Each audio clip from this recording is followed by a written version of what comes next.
보고 알려 하노라. 오늘은 18장 전체이기 때문에 바로 본론으로 한번 들어가 보겠습니다.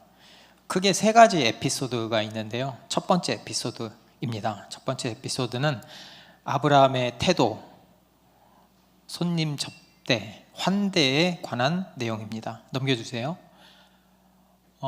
아브라함이 지금 머물고 있는 곳이 마므레라는 지역입니다. 이 18장에서 소돔에 대한 심판 이야기가 나오거든요.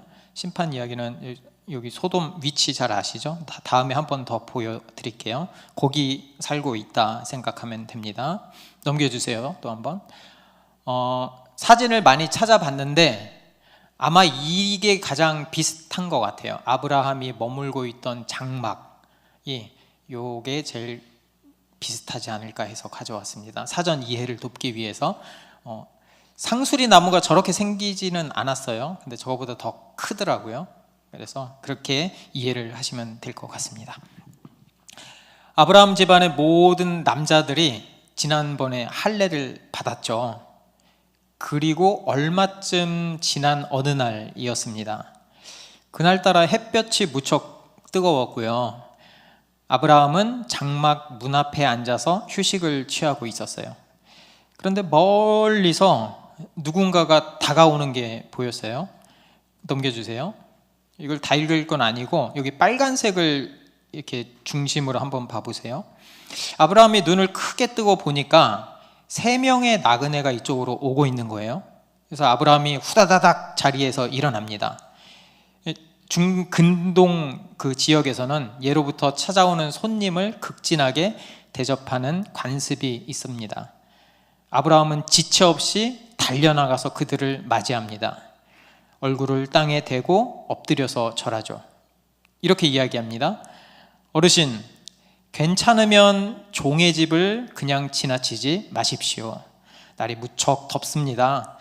발도 씻고요. 나무 그늘 아래서 좀 쉬다 가세요. 그동안에 제가 먹을 것을 조금 장만하겠습니다. 그리고 기운을 차리신 뒤에 떠나세요. 이토록 무더운 날에 여러분들이 종의 집을 찾아주셔서 너무 고맙습니다. 여기서 5절에 당신들이 종에게 오셨음이니이다 라는 말은 내가 대접을 할 수 있게 되어서 너무 기쁩니다 라는 뜻입니다. 그래서 나그네들이 서로를 잠깐 쳐다본 다음에 이렇게 대답해요. 좋아요, 그렇게 하도록 합시다. 그 다음에 아브라함의 행동에 주목해 보시기 바랍니다. 6절에서 7절입니다. 넘겨주세요. 아브라함이 급히 장막으로 가서 사라에게 이르되 속히 고운 가루 3스아를 가져다가 반죽하여 떡을 만들라. 아브라함이 또 가축대 있는 곳으로 달려가서 기름지고 좋은 송아지를 잡아 하인에게 주니 그가 급히 요리한지라.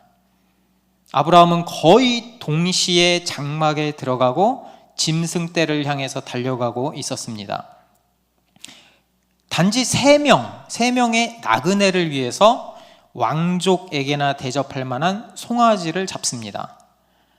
3명을 위한 식사라면 아주 극진히 대접한다고 해도 새끼 양 아니면 염소로도 충분했는데 송아지를 잡죠. 그렇게 신속하게 식사 준비를 하고 마침내 식사가 제공됩니다. 8절입니다.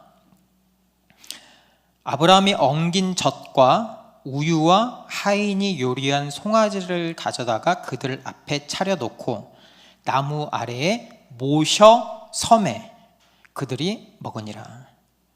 여기서 우리가 아브라함의 태도를 한번 보자고요. 아브라함의 태도가 어떤지 크게 3가지로 볼 수 있어요. 첫 번째는 공손한 말투를 씁니다. 앞에서 우리가 느꼈죠? 두 번째는 겸손히 섬기는 종의 태도가 아주 짙게 배어 있습니다. 몸을 땅에 굽히고요, 달려나가고요, 급하게 지시하고 속히 움직이고 급하게 요리를 하고 그리고 마지막에는 시중처럼 모셔서 서는 거죠. 3번째는 놀라울 정도로 풍성하게 손님을 대접합니다. 여기서 고운 가루 3스아, 고운 가루 3스아는 약 20리터 정도 되는 양입니다. 그러니까 조금 준비한다고 그러는데 3명이 뭐예요? 몇 명이서 먹어도 충분한 양이죠. 그리고 기름지고 좋은 송아지는 최고의 음식입니다. 그리고 엉긴 젖, 이게 버터와 치즈를 의미해요. 그러니까 손님을 잘 대접하는 관습이 있었는데 그 관습을 훨씬 뛰어넘는 극진한 섬김이었습니다, 아브라함이. 그리고 마지막으로 식사가 끝나고 대화가 시작됩니다. 여기서 나그네들의 정체, 그리고 나그네들이 아브라함을 방문한 목적이 드러납니다. 두 번째 에피소드 갑니다. 사라 이야기입니다. 우리가 이야기 많이 했죠. 한 명이 물어요. 내 아내 사라가 어디 있느냐? 그러니까 이 하나님은 장막 뒤에 있던 사라에게 묻고 계신 거죠. 그래서 다시 한번 아들 이삭이 태어난다는 약속을 해 주십니다. 10절 한번 보겠습니다. 그가 이르시되 내년 이맘때 내가 반드시 내게로 돌아오리니 내 아내 사라에게 아들이 있으리라 하시니 사라가 그 뒤 장막 문에서 들었더라. 지금 몇 번 반복되죠, 그죠? 사라가 웃어요. 말도 안 되는 소리 하고 있네 이러고 웃어요. 그러니까 너 웃었지 하고 다시 한번 네 아들 이름은 이삭이다 라고 말씀해 주시죠. 14절 읽어보겠습니다. 여호와께 능하지 못한 일이 있겠느냐? 기한이 이를 때에 내가 내게로 돌아오리니 사라에게 아들이 있으리라. 우리가 1절부터 쭉 살펴봤지만 아브라함의 이야기를 보면 약속이 점점 더 구체화되고 확실하게 바뀌는 것을 볼 수 있습니다. 이 이야기는 그거예요. 여호와께 능하지 못한 일이 있겠느냐? 이 말은 아브라함과 사라는 이미 늙었기 때문에 불가능하다. 하지만 하나님은 가능하다. 너는 지금 나를 비웃었지만 너는 나중에는 아들을 낳고 진정으로 웃게 될 것이다 라는 말이죠. 이 말을 우리한테 적용해 보면 이거죠. 우리는 불가능하다. 하지만 하나님은 가능하다. 그 하나님을 믿고 의지하면 우리도 가능하다라는 뜻입니다. 지난주에 했기 때문에 가볍게 넘어갈게요. 세 번째 에피소드입니다. 오늘 우리가 하고 싶은 이야기죠. 이제 나그네들이 자리에서 일어났습니다. 이때 아브라함의 손님 대접이 얼마나 정성스러웠는지 우리가 살펴봤잖아요. 이 사건이 후일 히브리 사회에서 나그네 대접의 본보기 모델이 됩니다. 세 사람이 자리에 일어나서 이제 장막문을 나서죠. 이때쯤 아브라함도 나그네가 하나님인 것을 알았습니다. 그래서 그들이 길을 떠나 저 멀리 소돔 땅이 내려다 보이는 높은 언덕에 이르렀을 때 넘겨주세요. 예, 다시 보면 이 마므레 지역은 그 지방에서 가장 높은 곳에 위치하고 있습니다. 해발 한 1002m 정도 된다고 해요. 소돔과 고모라는 사해 바로 옆에 밑에 있죠. 그래서 해수면보다 약 400m 아래에 위치해 있다고 합니다. 그러니까 날씨가 좋으면 마므레에서 소돔과 고모라가 멀리서 보인다고 해요. 그들을 배웅하려고 아브라함도 헤브론에서 약 5km쯤을 따라 나섰습니다. 그때 여호와께서 말씀하십니다. 17절입니다. 여호와께서 이르시되 내가 하려는 것을 아브라함에게 숨기겠느냐? 하나님은 자신의 모든 계획을 아브라함에게 알려주려고 하십니다. 이거는 쉽게 볼 게 아닙니다. 하나님의 일을 아브라함에게 알려주는 거죠. 이것은 아브라함에게는 엄청난 특권입니다. 하나님의 계획, 천상회의에 참여하는 것이죠. 그렇다면 알려주시려는 것의 목적이 무엇인가? 그게 두 가지로 나타납니다. 첫 번째는 18절에 나타났는데 하나님의 약속이 아브라함을 통해서 반드시 이루어진다라고 말합니다.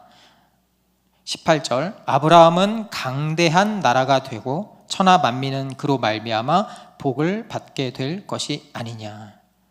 이것도 계속 반복되죠.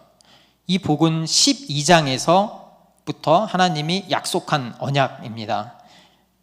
아브라함은 한때 자신의 양자로 생각했던 롯 있죠. 롯을 통해서 큰 민족을 이룰 것이라고 생각했어요. 하나님은 롯이 살고 있는 소돔의 멸망 소식을 아브라함에게 알려줍니다. 그러면서 롯에 대한 아브라함의 생각을 정리하게 만드는 거예요. 그러니까 하나님의 언약은 롯이 아니라 아브라함을 통해 이루어질 것이다 라고 언약을 다시 한번 확실하게 이야기해 주는 것이죠. 두 번째, 오늘 하고자 하는 핵심이 여기입니다. 두 번째는 하나님은 아브라함이 여호와의 도를 지킬 것을 알았습니다. 19절 읽어보겠습니다. 내가 그로 그 자식과 건속에게 명하여 여호와의 도를 지켜 의와 공도를 행하게 하려고 그를 택하였나니 이는 나 여호와가 아브라함에게 대하여 말한 일을 이루려 함이니라. 하나님은 공의와 정의를 행하게 하려고 아브라함을 택하셨다라고 이야기합니다. 택하였나니 라는 원래 의미는 히브리어로 야다라는 뜻입니다. 이것은요, 경험적으로 안다는 뜻이에요. 그러니까 경험적으로, 지식적으로만 아는 게 아니고 경험적으로도 안다는 뜻입니다. 다른 말로 하면 부부가 서로 안다고 했을 때 그 깊은 관계에 대해서 안다라고 쓸 때 야다라는 표현을 씁니다.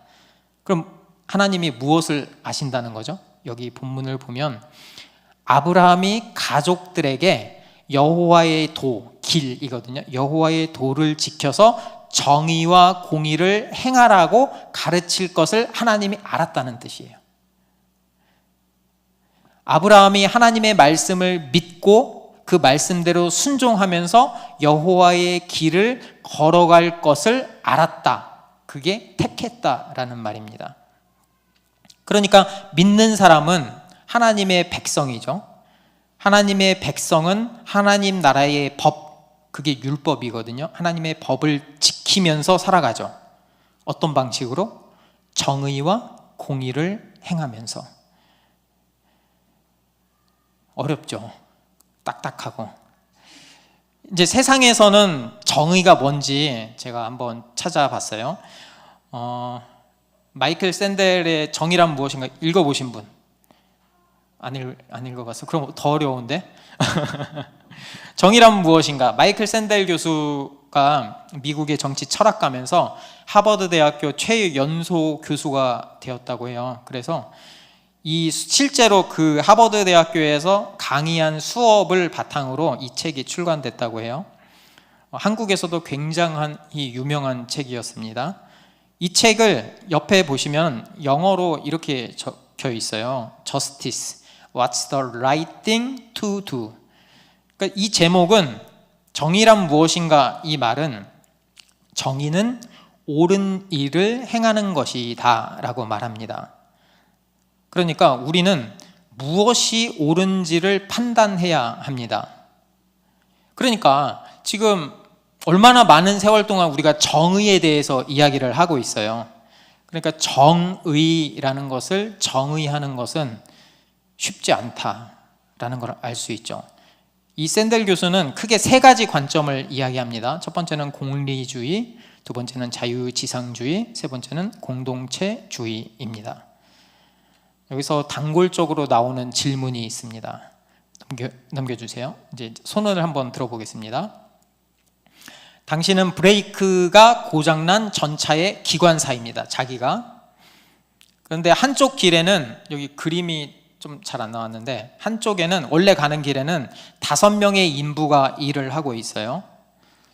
철길을 향해서 빠르게 돌진하고 있습니다. 브레이크가 안 들어요. 선택지가 없어요.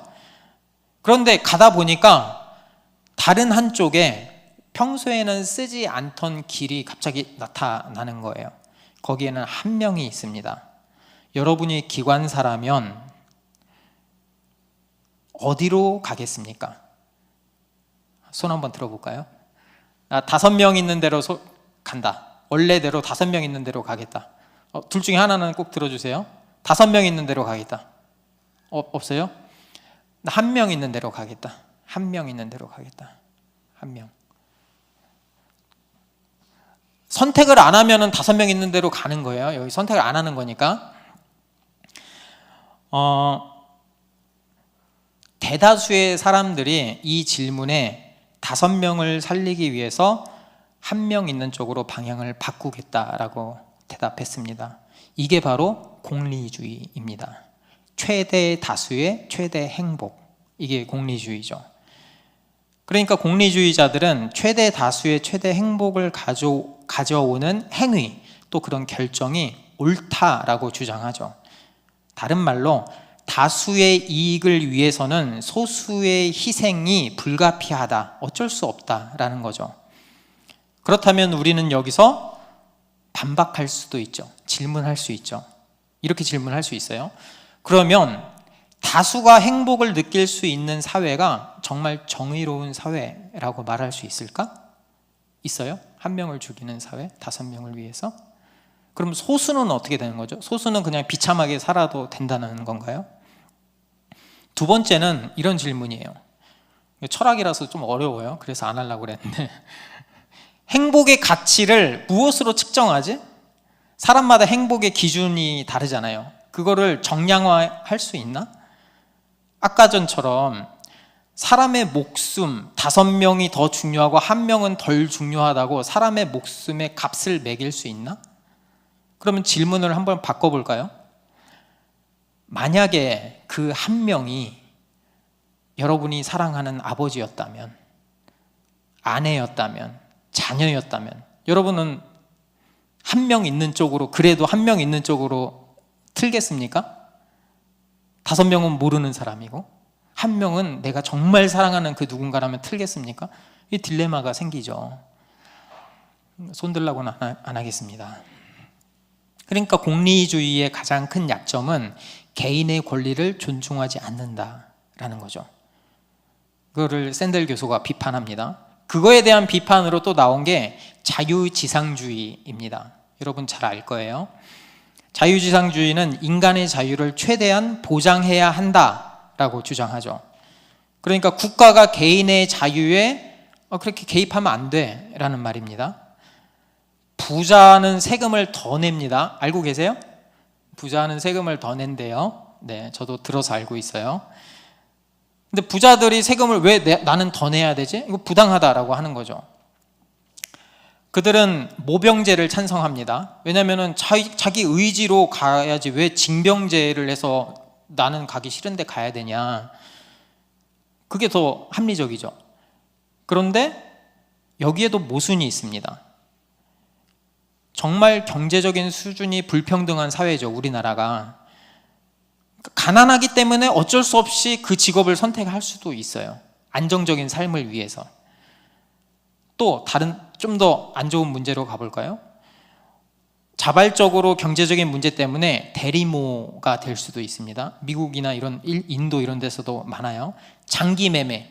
나 이제 이거 하나 없어도 사는데 이거 하나 팔면은 3천만 원을 벌 수 있어. 나 진짜 너무 경제적으로 힘들어. 이거 하나 팔까? 근데 개인의 자유잖아요. 그리고 요즘에 또 이슈가 되고 있는 안락사. 내가 남 피해 안 주고 내가 내 스스로 내 생명을 마감하겠다는데 그게 문제가 되나? 나는 지금 괴로운데? 이런 문제들은 개인의 자유라고 하지만 인간의 존엄성을 훼손할 수 있고 또 수많은 윤리적인 문제를 낳죠. 그럼 개인의 자유가 정말 완벽하게 보장된 사회는 정의로운 사회인가? 물음표가 들죠. 그렇죠? 궁극적으로 샌델 교수가 주장하는 것은 세 번째 공동체주의입니다. 이 교수는 소수의 희생을 정당화하는 공리주의, 또 개인의 관점에서 공동체를 배제하는 자유주의 양쪽을 비판하죠. 그러면서 공동체를 중요하게 생각하는 정의론을 제안합니다. 그러니까 정의로운 사회라는 것은 단순히 공리를 극대화하거나 개인의 자유를 확보하는 것으로는 이룰 수 없다는 거죠. 정의로운 사회를 만들기 위해서는 좋은 삶의 의미를 함께 고민하고 또 그 과정에서 생길 수밖에 없는 서로 다른 이견을 기꺼이 수용하는 문화를 만들어야 한다라고 주장합니다. 완벽하죠, 그렇죠? 완벽하죠. 그런데 여기에도 문제가 있습니다. 공동체를 우선하기 때문에 다른 한편으로 또 개인의 선택과 자유를 제한할 수 있고요. 더 중요한 문제가 뭐냐면, 그렇다면 좋은 삶의 의미를 함께 고민해서 도출된 그 정의는 진짜 올바르다고 누가 판단해 주지? 이런 문제가 있는 거죠. 그렇죠. 그러면은 이 관점을 가지고 우리가 다시 성경 속으로 들어가 보겠습니다. 본문에서 나오는 정의와 공의 개념을 다시 한번 알아보겠습니다. 여기서 정의는 째다카예요. 공의는 미쉬파트라고 합니다. 의로움이라고 하거든요. righteousness, 의로움, 정의는 관계적인 올바름을 뜻합니다. 여기서의 이 째다카의 의미가요. 그러니까 첫 번째로 정의는 하나님과 사람 사이의 올바른 관계를 의미합니다. 창세기 15장 6절에서 아브라함이 믿으니 이를 그의 의로 여기셨다 할 때도 이 째다카가 쓰였거든요. 여기서 의는 아브라함이 믿음으로 하나님과의 올바른 관계로 들어갔다라는 뜻이죠. 그러니까 아브라함이 믿음으로 구원을 받았음을 뜻합니다. 그래서 정의의 첫 번째 의미는 하나님과의 관계가 올바르다. 그 말은 하나님 사랑입니다. 둘째의 정의의 의미는 사람과 사람 사이의 올바른 관계를 맺는 것을 의미합니다. 하나님과의 관계가 올바른 사람은 이웃과의 관계도 올바르게 맺는다는 뜻입니다. 그게 이웃 사랑이죠. 그러니까 정의는 righteousness, 의로움은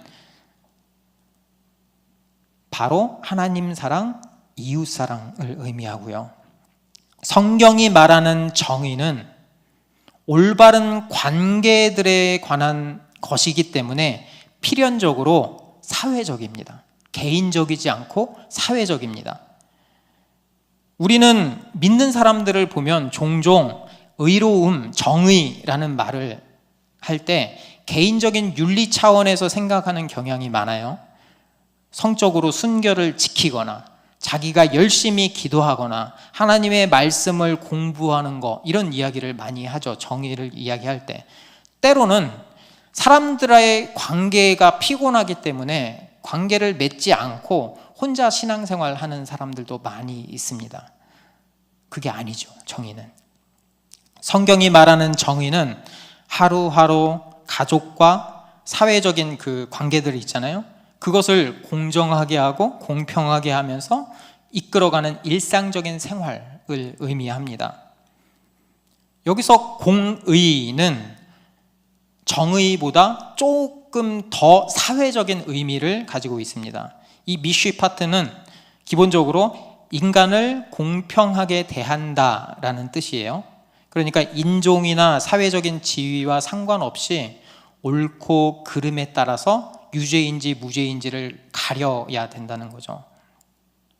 그러니까 누구든지 똑같은 잘못을 저질렀으면 동일한 형벌을 받아야 된다는 거죠. 부자라고 빠져나가고 가난한 사람은 벌 다 받고 이러면 안 된다는 거죠. 그런데 이 뜻에는 더 깊은 의미가 있습니다. 그것은 한 사람 한 사람에게마다 저마다의 고유한 권리가 있는데 그 권리를 보장해 주어야 한다라는 뜻입니다. 잠언 31장 9절에 보면 너는 입을 열어 공의로 재판하여 곤고한 자와 궁핍한 자를 신원할지니라는 말씀도 마찬가지죠. 여기서 공의는 사람에게 마땅히 돌아가야 할 몫을 주어라 라는 뜻입니다. 이 구약 성경에서 이 말이 많이 나와요. 정의와 공의가 쌍으로 그냥 한 단어처럼 쓰이거든요. 정의만 따로 나오고 공의만 이렇게 나오지 않고 거의 같은 의미로 이렇게 같이 나오는데, 여기서 나올 때마다 등장하는 부류가 4부류가 나옵니다. 4대 취약계층이라고 해서 과부, 노아, 나그네, 가난한 이들을 보살피고 보호하라라는 의미에서 공의가 쓰입니다.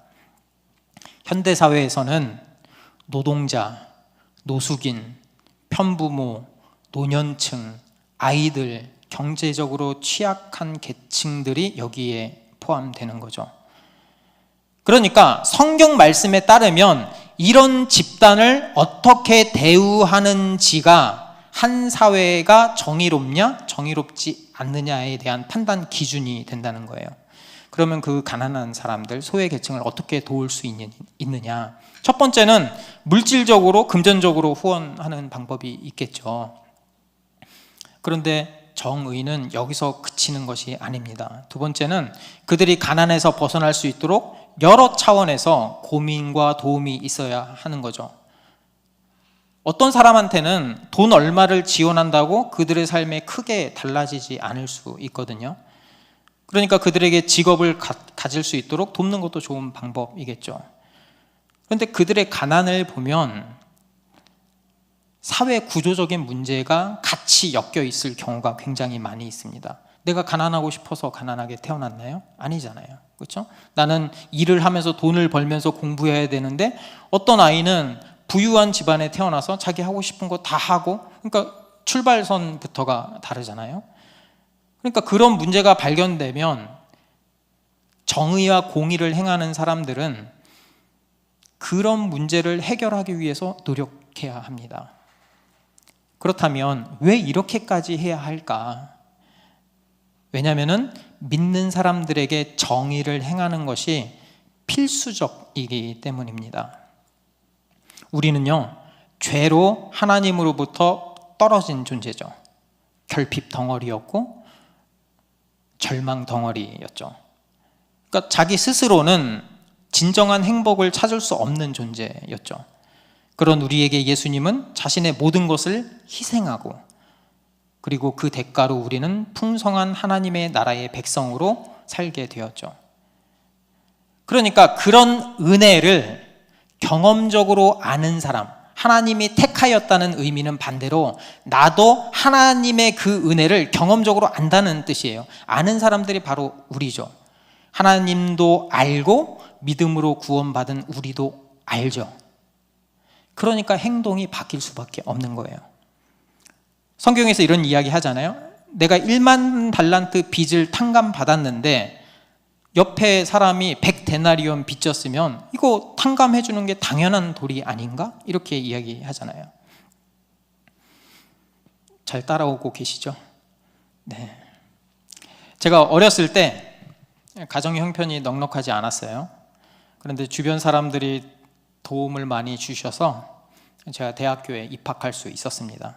아직도 기억나는 게 거기에 그 자소서에 제가 주변 사람들이 많이 도와주셔서 금전적으로도 도와주시고 해서 저도 다른 분들 섬기고 싶습니다 이렇게 썼던 게 아직도 기억이 나요. 그러니까 그 고마움을 아니까 나도 받은 은혜를 조금이라도 나누고 싶다, 갚아주고 싶다 이런 생각이 들었어요. 그래서 동아리를 하나 들었습니다. 그거는 고아원에 방문해서 아이들을 가르치는 그 시설 야학이었어요. 그 아이들이 마음의 문이 다 닫혀 있거든요. 그런데 시간이 지나면서 아이들이 차츰차츰 저에게 마음의 문을 열기 시작했습니다. 그런데요, 그들과 교제하면서 내가 더 기쁜 거예요. 내가 더 위로를 받는 거예요. 왜냐하면 그들의 따뜻한 사랑이 나한테 전해오는 것을 내가 느꼈기 때문이죠. 여러분, 정의를 사회적 자선과 동일하게 생각하면 안 됩니다. 자선을 행하는 거는 하고 싶을 땐 하고 하기 싫을 땐 안 해도 되는 선택적인 거죠. 그런데 정의를 행하는 것은 믿는 자로서 필수적입니다. 그러니까 다른 말로 자신의 가진 것을 형편이 어려운 사람들과 너그러운 마음으로 나누지 않는 것은 불의죠. 주님을 거역하는 죄악이고 그분의 공의를 짓밟는 행위가 되는 거죠. 그러니까 두말할 것 없이 우리도 정의를 행해야 된다라는 말은 힘없는 약자들을 적극적으로 보살펴야 한다라는 뜻이 됩니다. 저도요, 솔직히 어느 순간부터 가난한 사람을 돕지 않았습니다. 그때가 언제쯤인가 생각해보면 이런 뉴스를 봤을 때였어요. 지하철에서 구걸하시던 분이 사실은 부자더라. 내가 당했다, 이런 생각을 했어요. 그리고 자선단체들의 비리가 너무 많다더라, 이런 이야기를 들으면서 뭐야, 내가 걔네들한테 내가 힘들게 번 돈 굳이 줄 필요가 없네? 사기꾼들이네? 이런 생각을 하면서 주머니를 닫았어요. 그런데 잘 생각해 보세요. 예수님은 더 구제불능인 우리를 택하셨습니다. 우리를 위해서 모든 것을 내어주셨죠. 우리를 그리스도인 삼아 주셨죠. 그분은 알았어요. 아셨다는 말은 이제 야다라고 알면 됩니다. 택하셨다, 아셨어요. 믿는 우리가 믿음이 있다면 그리스도의 길을 지키면서 살아갈 거라는 사실을 아셨죠. 다른 말로 정의와 공의를 행할 것이라고 아셨습니다. 그럼 그 정의와 공의를 행하는 하나님의 그 모든 일은 어디서 알 수 있죠? 성경을 통해서 우리가 알 수 있죠. 이게 사회적인 정의를 부르짖는 사람들과 그리스도인의 가장 큰 차이, 기준이 무엇인가가 여기서 나타납니다. 성경이 바로 우리의 기준입니다. 그러니까 우리는 하나님의 말씀을 기준 삼아서 정의와 공의를 행해야 합니다. 그게 바로 하나님이 꿈꾸신 하나님의 나라, 즉 교회죠. 이 뒤에는 소돔 땅 심판 받거든요.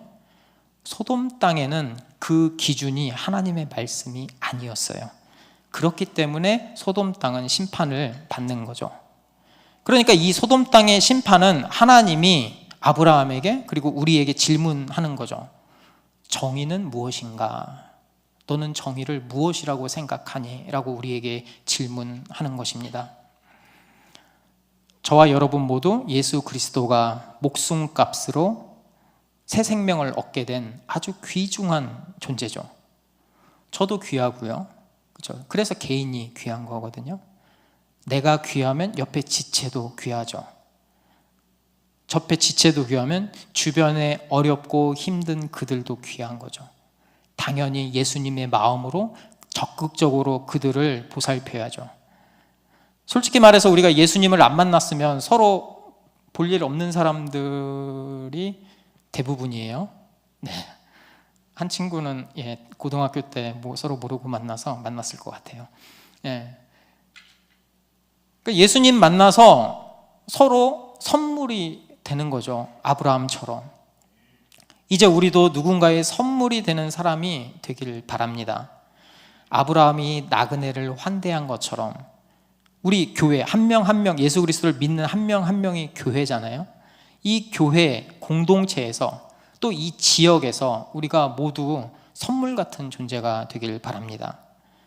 교회로서 저마다 마땅히 돌아가야 할 몫을 내가 나눠줄 때 비로소 이 사회 정의가 실현됩니다.